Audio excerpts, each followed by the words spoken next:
Sasa ni rasmi, Yanga kukipiga Jamhuri Dodoma, ambapo inaeleza kwamba ni kawaida kwa timu mwenyeji kuchagua uwanja wake wa nyumbani kwa mujibu wa kanuni, lakini hii imewalazimu wapinzani wa wananchi Yanga, yani Tanzania Prison, kuchagua uwanja wa Jamhuri Dodoma kama uwanja wao wa nyumbani katika mechi dhidi ya Yanga ambao utafanyika Novemba mosi, ambapo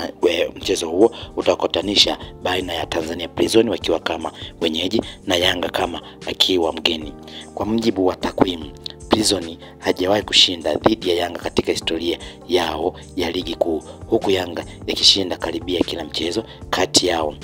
Mchezo wa hivi karibuni ulifanyika tarehe 18 Juni 2025 ambapo Yanga ilimtandika Tanzania Prison kwa magoli 5-0. Katika mchezo huo, Mdathili Yahya Abbas alifungua akaunti ya mabao. Clatous Chota Chama, Pacome Zozo alifunga mara 2 na Israel Mwenda nao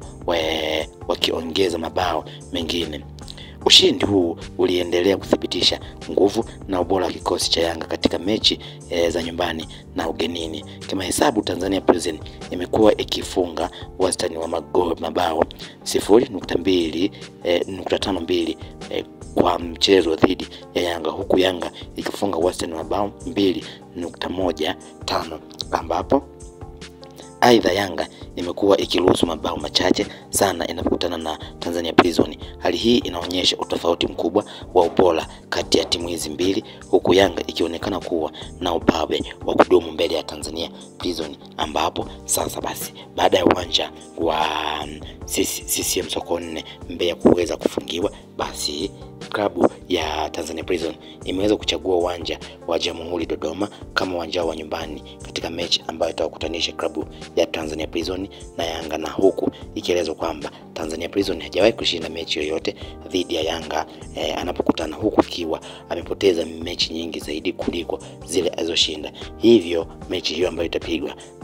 Novemba mosi, basi itamlazimu Yanga kuweza kwenda uwanja wa Jamhuri Dodoma, ambao huo utamfanya kuwa na amani zaidi kwa kuwa ni uwanja ambao ni wa kisasa zaidi, lakini una kila kitu ambacho kinahitajika katika mchezo.